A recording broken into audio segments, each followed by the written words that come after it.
des réjouissances. Heureux soit Thésée, notre duc renommé. Ah, merci, mon bon Égée.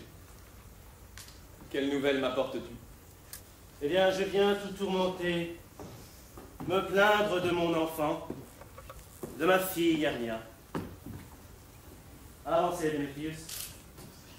Mon noble seigneur, ce jeune homme a mon consentement pour l'épouser. Avancez, Lysandre. Et celui-ci, mon gracieux duc, a ensorcelé le cœur de mon enfant. Car c'est toi, Lysandre, toi qui lui as donné ses vers et qui as échangé avec ma fille des gages d'amour. Tu as, au clair de lune, chanté sous sa fenêtre des vers d'un amour trompeur avec une voix trompeuse. À force de ruse, tu as volé le cœur de ma fille et changé l'obéissance qu'elle me doit en imbécilité revêche. Maintenant, mon gracieux duc, si par hasard, elle osait devant votre grâce refuser d'épouser Démétrius, je réclame l'ancien privilège d'Athènes. Comme elle est à moi, je puis disposer d'elle. Or, je la donne soit à ce gentilhomme, soit à la mort. Votre père doit être comme un dieu. C'est lui qui a créé votre beauté. Démétrius est un parfait gentilhomme. Et Lysandre aussi. Il est parfait en lui-même. Mais comme il n'a pas l'agrément de votre père, l'autre doit être regardé comme le plus parfait. Seigneur, quelle puissance m'enhardit. Ô combien ma modestie se compromet à déclarer mes sentiments devant un tel auditoire. Et je conjure votre grâce de me faire connaître ce qui peut m'arriver de pire dans le cas où je refuserais d'épouser Démétrius. Bien c'est, ou de subir la mort, ou d'abjurer pour toujours la société des hommes. Ainsi, réfléchissez, belle Hermia. Interrogez-vous. Pourrez-vous, si vous ne souscrivez pas au choix de votre père, endurer la livrée d'une religieuse, enfermée à jamais dans l'ombre d'un cloître? Mais le bonheur terrestre est à la rose qui se distille, et non à celle qui croît, vit et meurt dans une solitaire béatitude. Ainsi je veux croître, vivre et mourir, mon Seigneur, plutôt que d'accorder mes virginales faveurs à ce Seigneur dont le joug m'est répulsif. À mon droit évident. Vous avez déjà l'amour de son père, Démétrius. Épousez-la et laissez-moi l'amour d'Hermia. Mon cœur, Lysandre. Non mais oui, vraiment, j'aime Démétrius. Et ce qui est à moi, mon amour veut le lui céder. Et ma fille est à moi. Et tous mes droits sur elle, je les transmets à Démétrius. Monseigneur, je suis aussi bien né que lui et aussi bien partagé. Mon amour est plus grand que le sien. Ma fortune est aussi belle, sinon plus belle que celle de Démétrius. Et ce qui est au-dessus de toutes ces vanités, je suis aimé de la belle Hermia. Pourquoi ne poursuivrais-je pas mes droits? Démétrius, je lui soutiendrai en face, a fait l'amour à Helena, la fille de Nédar, et a gagné son cœur. Et elle, la charmante, elle raffole jusqu'à la dévotion de ce coupable volage. Quant à vous, belle Hermia, résignez-vous à conformer vos caprices à la volonté de votre père, sinon la loi d'Athènes, que je ne puis nullement adoucir, vous condamne à la mort ou à un vœu de célibat. Venez, mon Hippolyte. Et qu'avez-vous, mon amour? Démétrius, Égée, suivez-moi.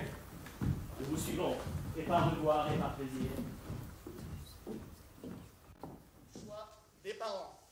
Enfin, choisir ses amours par les yeux d'autrui. Ou si par hasard la sympathie répondait, au choix, la guerre, la mort, la maladie, venait assiéger cette union et la rendrait éphémère comme un songe. Si prompt à disparaître est tout ce qui brille. Si les vrais amants ont toujours été traversés ainsi, c'est en vertu d'un édit de la destinée. Supportons donc patiemment ces épreuves, puisqu'elles sont une croix nécessaire, aussi inhérente à l'amour que la rêverie, les songes, les désirs, les soupirs et les pleurs. Ce triste cortège de la passion. Sage conseil. Écoute-moi, Hermia. Éva-toi de la maison de ton père demain soir, et rejoins-moi dans la forêt, là où je t'ai rencontré une fois avec Helena. Là, mon amour, je pourrais t'épouser. Dans ce lieu, la cruelle loi d'Athènes ne peut nous poursuivre. Mon bon Lysandre, je te le jure, par l'arc le plus puissant de Cupidon, par la candeur des colombes de Vénus, par la déesse qui tresse les âmes et favorise les amours, par tous les serments que les hommes ont brisés, plus nombreux que tous ceux que les femmes ont faits, à cette même place que tu m'as désignée, demain sans faute, j'irai te rejoindre. C'est ta promesse, amour. Mieux assiste la belle Helena. Où allez-vous? M'appelle est belle. Rétractez ce mot-là. Démétrius aime votre beauté. Oh, heureuse beauté. Vos yeux sont des étoiles polaires et le doux son de votre voix est plus harmonieux que l'ailé pour le berger le chant de l'alouette. Alors que le blé est vert et qu'apparaissent les bourgeons d'aubépine. La maladie est contagieuse, oh que la grâce me l'est-elle! J'attraperai la vôtre, charmante Armia, avant de m'en aller. Mon oreille attraperait votre voix. Mon œil, votre regard. Ma langue, la suave mélodie de votre langue. Si le monde était à moi, Démétrius, excepté, je donnerais tout pour être changé en vous. Oh, apprenez-moi vos façons d'être et marquez-là, vous réglez les battements du cœur de Démétrius. Je lui fais l'amour, pourtant il m'aime toujours. Oh, puis votre mot enseigner sa magie à mes sourires. Je lui donne mes malédictions. Pourtant, il me donne son amour. Oh, puissent mes prières éveiller la même affection. Plus je le hais, plus il me poursuit. Plus je l'aime, plus il me Nous hait. allons nous dévoiler nos plans. Demain soir, à cette heure qui cache toujours la fuite des amants, nous avons décidé de franchir à la dérobée les portes d'Athènes. Souvenez-vous le bois où souvent vous et moi nous aimions nous coucher sur un lit de molle prune vert, en vidant le doux secret de nos cœurs. C'est là que nous nous retrouverons, mon Lysandre et moi, pour aller ensuite, détournant nos regards d'Athènes, chercher de nouveaux amis et un monde étranger. Prie pour nous, et puisse une bonne chance t'accorder ton Démétrius. Tiens parole, Lysandre. Il faut que nous surveillions nos regards de la nourriture des amants, jusqu'à demain, à la nuit profonde. Je tiendrai promesse, amour. Adieu, Helena. Puis Démétrius vous rendra adoration pour adoration. Avant que Démétrius remarqua les yeux d'Armia, il jurait qu'il était à moi, c'était une grêle de serment. Mais aux premières ardeurs qu'Armia lui a fait sentir, cette grêle s'est dissoute et tous les serments se sont fondus. Je vais lui révéler la fuite de la belle Armia. Alors il ira demain soir dans le bois, la poursuivre. Et si ce renseignement me vaut sa gratitude, je l'aurai payé bien cher. Mais en allant là-bas avec lui, je vais enrichir mon chagrin. Toute notre troupe est-elle ici? Oui. Alors bien, notre pièce, c'est la très lamentable comédie et la très cruelle mort de Pyrame et Thisbé. Un vrai chef-d'œuvre, et très amusant. Mais donne le nom des acteurs. Allez les gars, alignez-vous. Donc répondez quand je vous appellerai. Automne, Présent.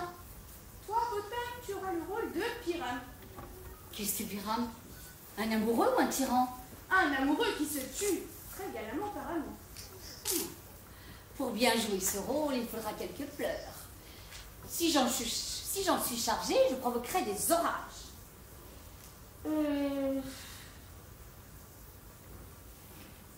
Je pourrais jouer Hercule, un rôle à crever un chat. C'est le rôle d'un tyran.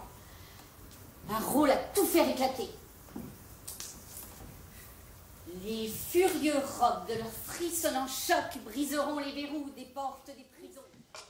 Alors toi, Flûte, tu auras le rôle de Thisbé. Thisbé? Mais qu'est-ce que Thisbé? Chevalier? C'est la dame que Pyrame doit aimer. Oh, une dame? Oh non! Ne me fais pas jouer le rôle d'une femme. Moi, j'en ai la barbe qui me vient. Ça m'est égal, tu joueras ton rôle avec un masque et tu feras la petite voix dont tu voudras. Si je peux cacher ma figure, laisse-moi jouer aussi, Thisbé. Je parlerai avec une voix monstrueusement petite, comme ceci. Thisbé, mon Pyrame chéri. Oh, ta Thisbé chérie, ta dame chérie.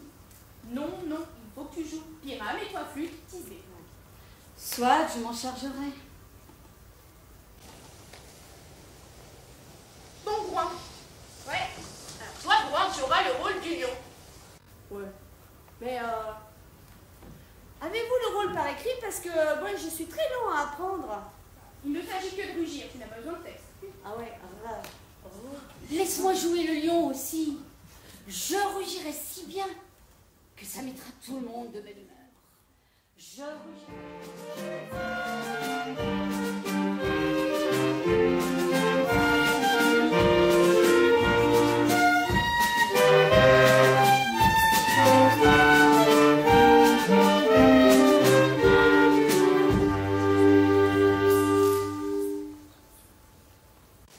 Le bien esprit, où errez-vous assis?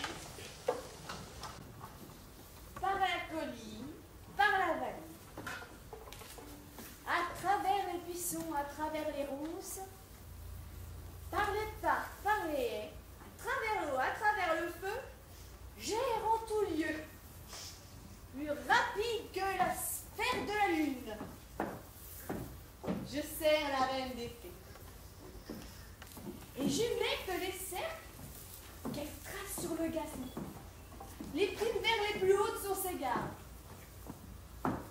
Vous avez vu les taches sur leur robe d'or?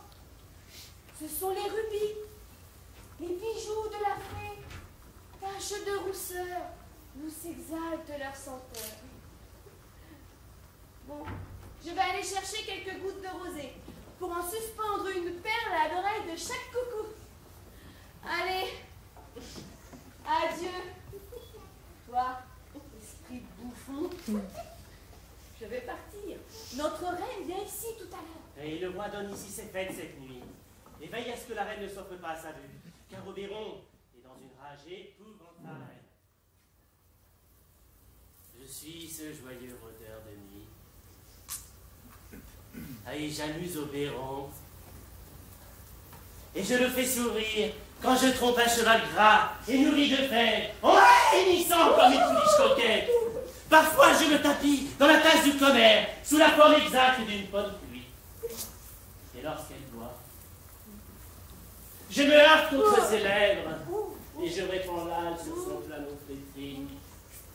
La matrone le plus sage, comptant le compte le plus grave, me prend parfois pour un escabeau à 3 pieds. Alors je glisse sous son derrière et elle tombe, assise comme un tailleur, et prise d'une quinte de tout. Et alors, toute l'assemblée, de se tenir les côtes et de rire, et de pouffer de joie, et d'éternuer, et de jurer que jamais on n'a passé de plus gai moment. Mais place, fée, voici Oberon qui vient. Et voici ma maîtresse.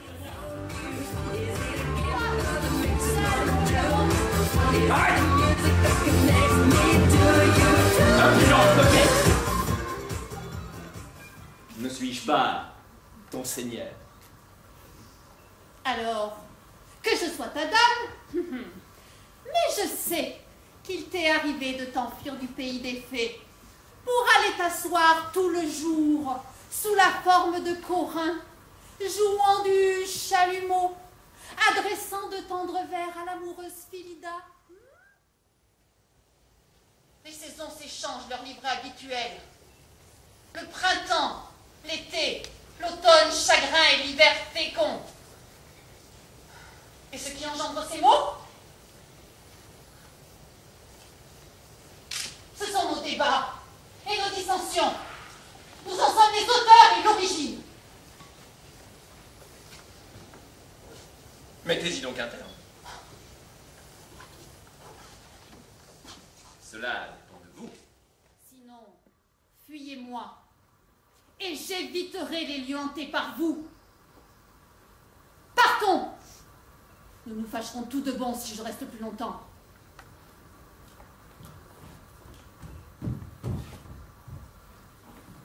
Soit. Va ton chemin. Oh, tu ne sortiras pas de ce bois, que je t'ai châtié pour cet outrage. Viens ici, gentil Puck!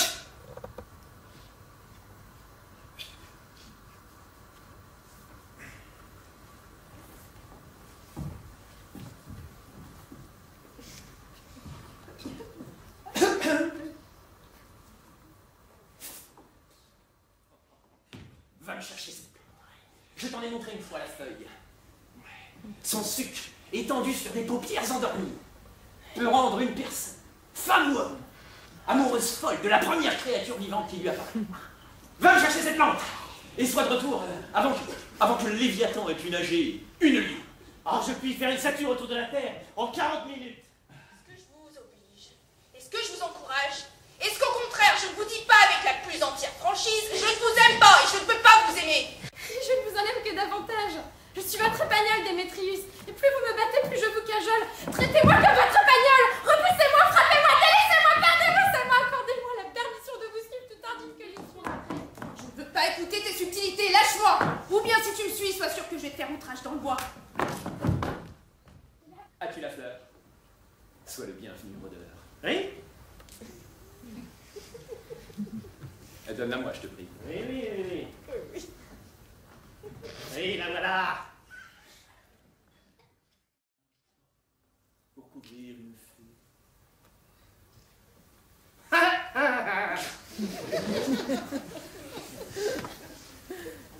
Alors je teindrai ses yeux avec le sucre de cette fleur et je la remplirai d'odieuses fantaisies. Oh. Prends aussi ce sucre et cherche à travers le hallier.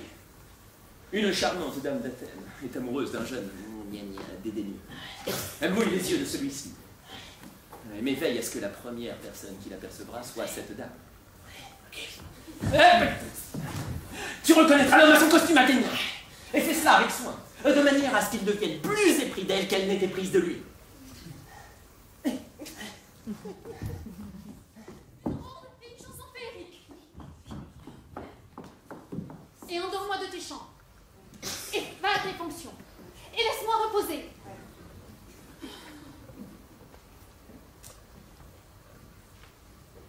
Vous serpents achetés au double dard, hérissés, épineux, ne vous montrez pas votre avatar.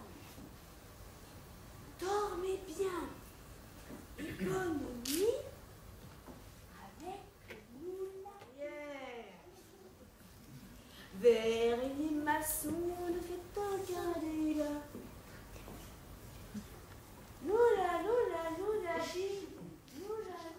Que celui qui apparaîtra à tes yeux quand tu t'éveilleras soit ton chéri.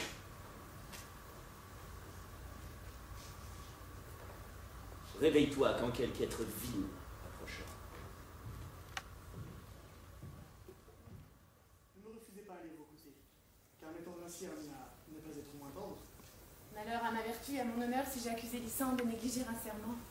Mes doux amis, au nom de l'amour et de la courtoisie, serrez-moi de moi près. L'humaine modestie exige entre nous la séparation qui sied à un galant vertueux et à une vierge. Gardez donc certaines distances. Et bonne nuit, vous amis. Que ta douce vie ne se finisse pas avant que ton amour ne finisse pas. Je dis Amen. Amen cette belle prière et j'ajoute, mais je finisse offrir à ma fidélité. Voici mon lit. Que le sommeil t'accorde tout son repos. Il en garde la moitié pour empresser tes yeux. Pas ta costume athénien. C'est celui, m'a dit mon maître, qui dédaigne la jeune athénienne. Et voici la pauvre fille profondément endormie sur le sol humide et sale. Jolie âme. Elle n'a pas osé se coucher près de ce ladre d'amour, de ce bourreau de courtoisie. Malappris, je répands sur tes yeux toute la puissance que ce filtre possède.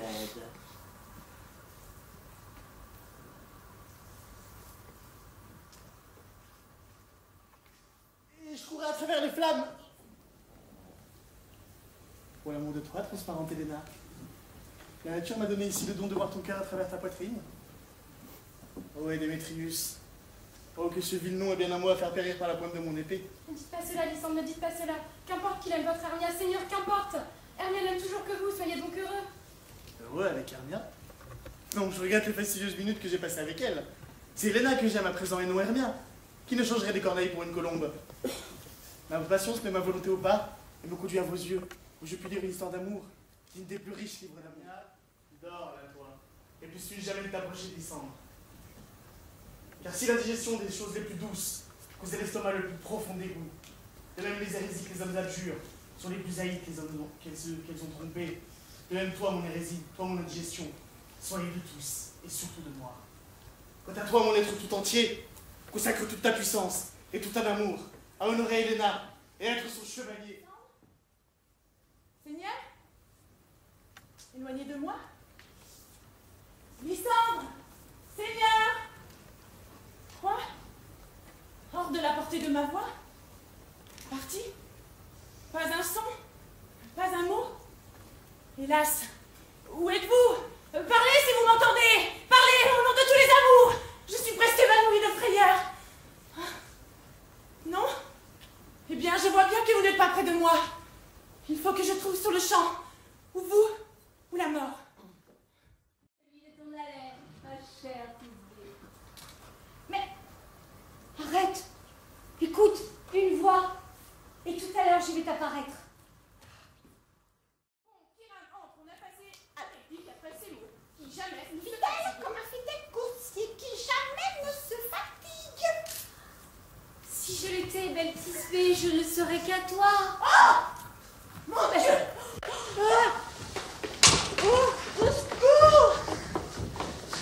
Je vais vous suivre, je vais vous faire faire faire un tour à travers les marais, les buissons, les fourreaux, les ronces. Tantôt je serai cheval, tantôt chien, tantôt ours sans tête, cochon, tantôt flamme. Et je vais hennir, aboyer, et rugir, et grogner, et brûler tour à tour, comme un cheval, un chien, un cheval, un cochon, un ours, une flamme. Pourquoi se sauve-t-il? C'est une farce pour me faire peur. Ah, il a Que vois-tu? Une tête d'âne, la tienne, vois-tu? Montagne, mais tu es métamorphosée. Je vois leur farce. Ils veulent faire de moi un âne pour me faire peur. Mais je ne vais pas bouger de cette place pour leur montrer que je n'ai pas peur. Je vais marcher de long en large et même chanter.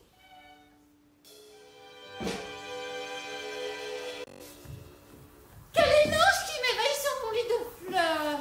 Oh, je t'en prie, gentil mortel, chante encore. Autant mon oreille est énamourée de ta note, autant mes yeux sont captivés par ta forme. Et la force de ton brillant mérite m'entraîne, malgré moi, à la première vue, à dire, à jurer que je t'aime. M'est avis, madame, que vous avez bien peu de raison pour cela. Et pourtant, l'amour et la raison ne vont guère de compagnie par le temps qui court. La lune, il me semble, regarde d'un œil humide. Et quand elle pleure, les plus petites fleurs pleurent, se lamentant sur quelque virginité violée. Enchaînez la langue de mon bien-aimé et conduisez-le en silence. Elle n'est pas plus fidèle au jour que lui à moi. Se serait-il dérobé ainsi à Hermia endormie? Il est impossible que tu ne l'aies pas tué. Cet air sinistre et spectral est celui d'un assassin. C'est celui d'un assassiné. Et c'est celui que j'ai, ainsi percé jusqu'au cœur par votre infective cruauté. Qu'est-ce que ça a de commun avec mon Lysandre? Où est-il? Ah, bon Démétrius, peux-tu me le rendre? J'aimerais mieux donner sa carcasse à mes chiens.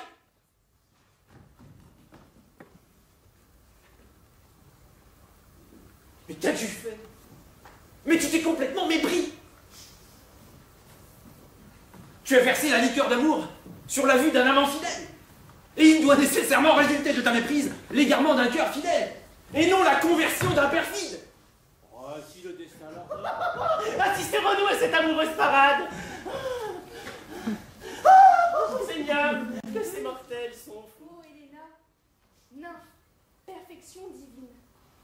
À quoi bon, mon amour, comparais-je tes yeux? Comme elles sont tentantes, tes lèvres, ces cerises mûres pour le baiser. Laisse-moi donner à cette princesse de blancheur un baiser. Oh, rage. Oh, père, je vois que vous êtes tous d'accord pour vous jouer de moi. Si vous étiez civil, si vous connaissiez la courtoisie, vous ne feriez pas tous ces outrages. N'est-ce pas assez de me haïr comme vous le faites, sans vous liguer du fond de l'âme pour me bafouer? Si vous étiez des hommes comme vous en avez l'apparence, vous ne voudriez pas traiter ainsi une gentille dame, me prodiguer ses vœux, ses serments, ses louanges exagérées quand j'en suis sûre, vous me haïssez cordialement. Rivaux tous deux pour aimer Hermia, vous êtes rivaux aussi pour vous moquer d'Helena. Vous êtes méchant, Démétrius, ne soyez pas ainsi, car vous aimez Hermia. Vous savez, je le sais. Ici, en toute bonne foi et de tout mon cœur, je vous lègue mes droits à l'amour d'Hermia. Léguez-moi à vous vos droits sur Helena, que j'aime et que j'aimerai jusqu'à ma mort. Lysandre, garde ton Hermia, je n'en veux plus. Si je l'aimais jamais, tout cet amour est parti. Mon cœur n'a séjourné avec elle que comme un convive. Et le voici revenu à son foyer, chez Helena, pour s'y fixer. Ce n'est pas vrai, Helena. Ne calomnie pas une conscience que tu ne connais pas, de peur qu'à tes dépens je te fasse payer cher. Tiens, voici venir ton amour, voici ton adoré. Jeannot aura sa Jeanneton. Chacun reprendra sa jument. Et tout ira bien.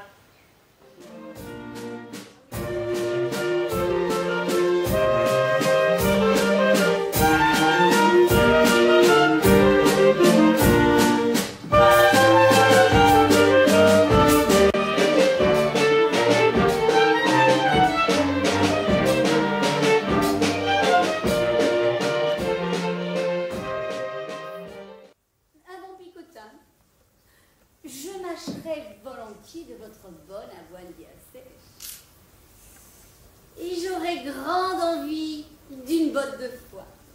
Du foin qui embaume. Il n'y a rien d'égal à cela. J'ai une fée aventureuse qui ira fouiller le magasin d'un écureuil et t'apportera des noix nouvelles. J'aimerais mieux une ou deux poignées de pois secs.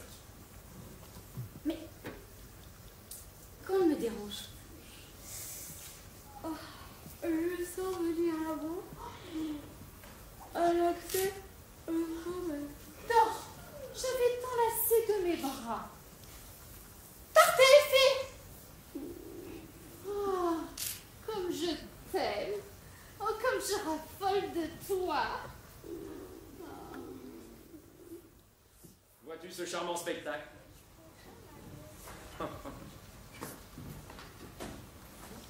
Ah, je commence maintenant à prendre en pitié sa folie.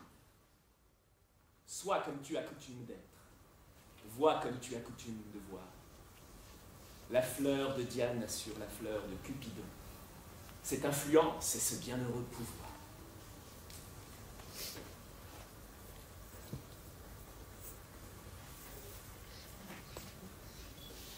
Allons, ma Titania.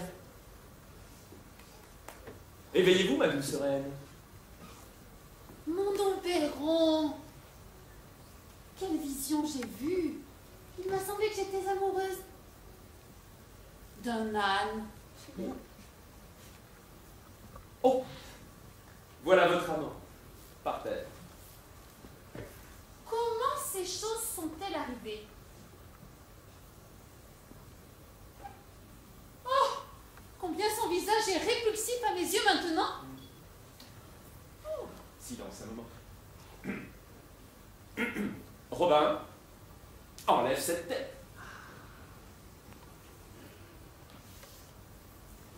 Quand tu t'éveilleras, vois avec tes yeux d'imbécile.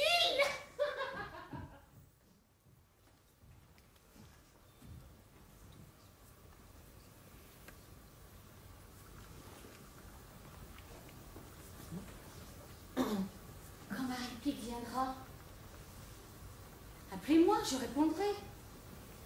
La prochaine est à très beau Pyrame.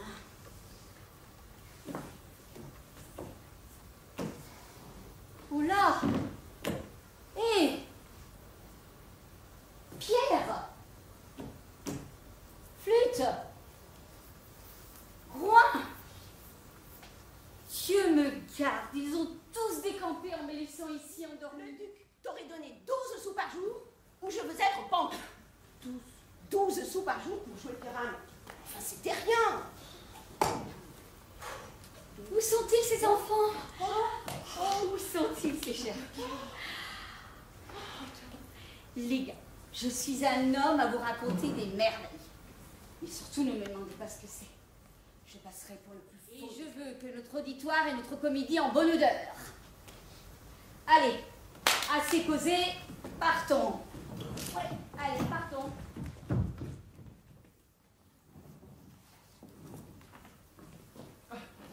Si nous déplaisons, c'est avec intention de vous persuader que nous venons, non pour déplaire, mais bien avec intention de montrer notre simple savoir-faire. Voici le véritable commencement de notre fin. Considérez donc que nous ne venons qu'avec appréhension, et sans nulle idée de vous satisfaire. Nous ferons tous nos efforts pour vous charmer. Nous ne sommes pas ici pour vous donner des regrets. Les acteurs sont tout prêts et par leur jeu, vous apprendrez ce que vous devez apprendre. Ce gaillard-là ne s'arrête pas à la ponctuation.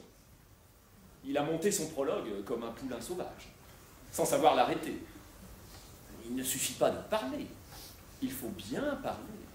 Vraiment, il a joué de son prologue comme un enfant du flageolet. Des sons, mais pas de mesure. Son speech était comme une chaîne embrouillée. Rien n'y manquait, mais tout était en désordre. Et qu'avons-nous ensuite? Gentils auditeurs, peut-être êtes-vous étonnés de ce spectacle. Restez le don jusqu'à ce que la vérité vienne tout expliquer arriver la première. La fit fuir de peur ou plutôt d'épouvante.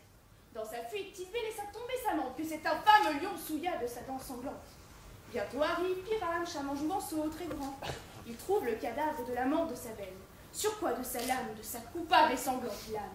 Il embroche bravement son sein pour le sang bouillonne. Tisbé, qui s'était attardé à l'ombre d'un œillet, prend la dague et se tue. Pour tout le reste, le lion, le clair de lune, le mur et les deux amants vous le raconteront tout au long quand ils seront en scène. Je l'entends. Elle apparaît. Elle arrive.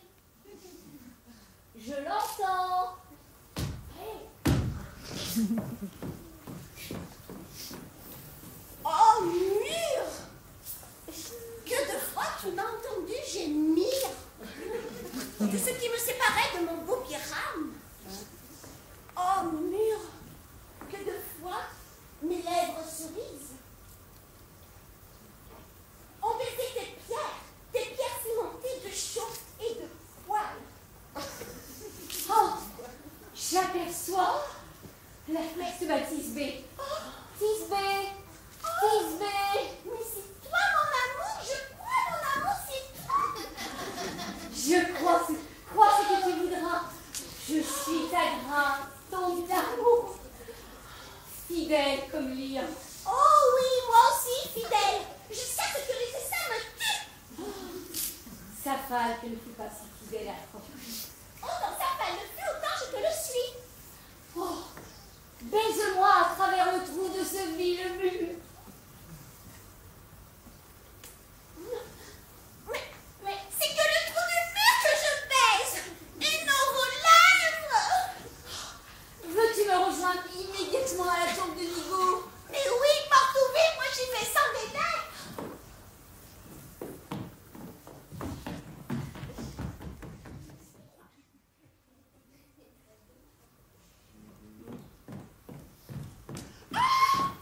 Mais c'est la tombe du vieux Nico.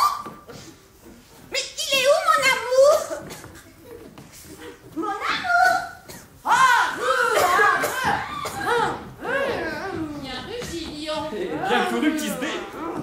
Bien lui, la lune. Oh, C'est bien lui. greffé, lion. Lui de fort bonne grâce. Ah. Lune, merci de briller avec autant d'éclat. Merci de tes rayons solaires. Car à la clarté de tes torrents lumineux, j'espère apercevoir la vue de ma très fidèle Tisbé. Mais arrêtons. Oh douleur. Mais regardons, pauvre chevalier. Quel malheur affreux! Yeux! Est-ce possible? Que voyez-vous? Et quoi? Ô foule, ô migne! Ton manteau le meilleur, teint de sang d'or épais, et blesse le téton de Pyrame, le téton gauche ou le cœur gambade.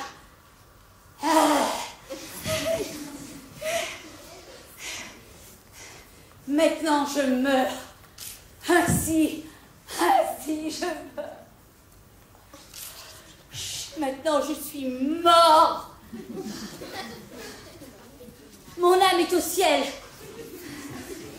Me voilà partie.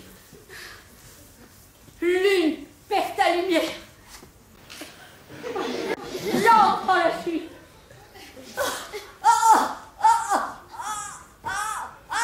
Maintenant vous voyez, décédé.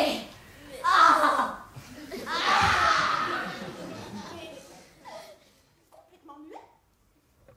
Mort.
est une forme belle, hein, et jouée très remarquablement.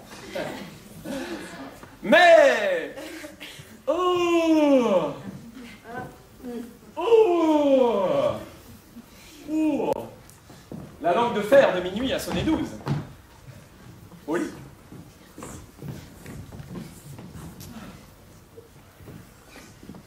Je crains bien que la matinée prochaine, notre sommeil ne se prolonge autant que cette nuit ne se sont prolongées nos veilles.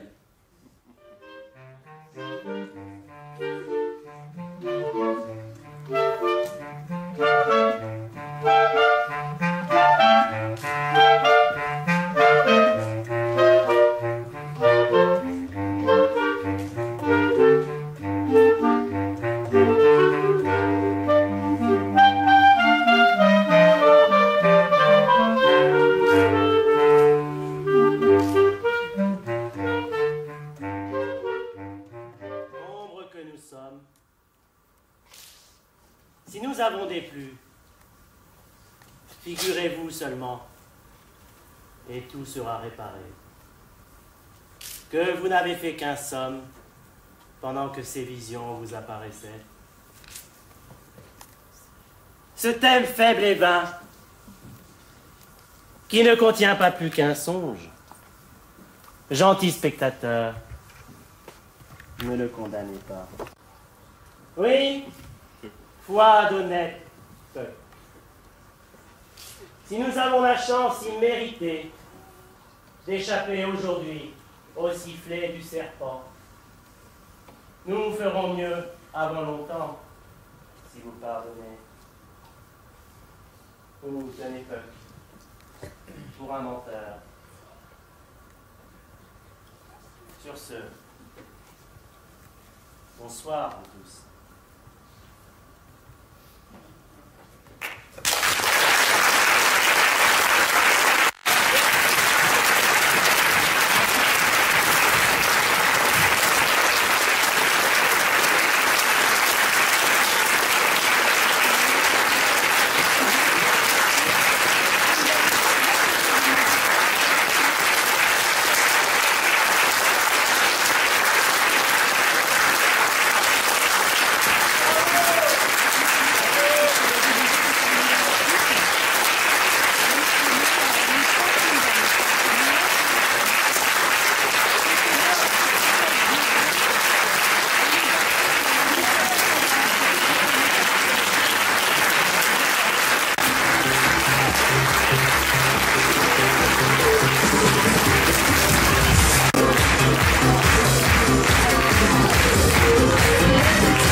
Thank you.